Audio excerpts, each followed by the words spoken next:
Inatasan ni Pangulong Ferdinand Marcos Jr. ang Energy Regulatory Commission o ERC na pag-aralan ng pansamantalang suspension sa paniningil at pamumutol ng kuryente sa mga lugar na nasa ilalim ng state of calamity dulot ng severe tropical storm Christine.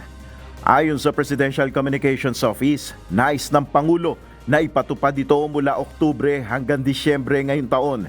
Kabilang rin sa nais ni PBBM ang pagbibigay ng flexible payment options o gawing hulugan ng bayad para mapagaan ang gastusin ng mga apektadong komunidad at mas suportahan ang kanilang pagbangon mula sa matinding kalamidad. Malaking bahagi ng Luzon ang naapektuhan ng pananalasa ng Bagyong Christine, lalo na ang Bicol Region kung saan hanggang ngayon maraming munisipalidad sa Camarines Sur ang lubog pa rin sa baha.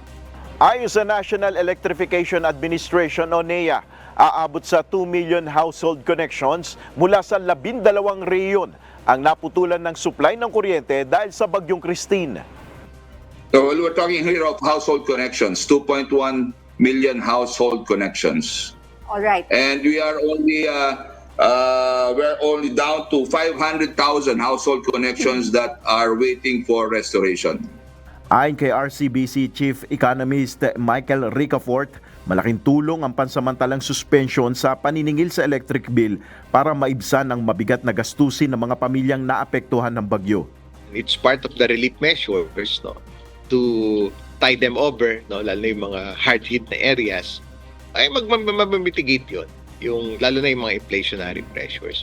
Kaya nga nagbibigay sila relief dahil yun nga, dahil ano na nga, na, syempre napinsala, na-disrupt yung kabuhayan, tapos syempre kung may mga supply chain disruption, so may pagtaas pa ng presyo. So welcome yung mga relief measures na yun.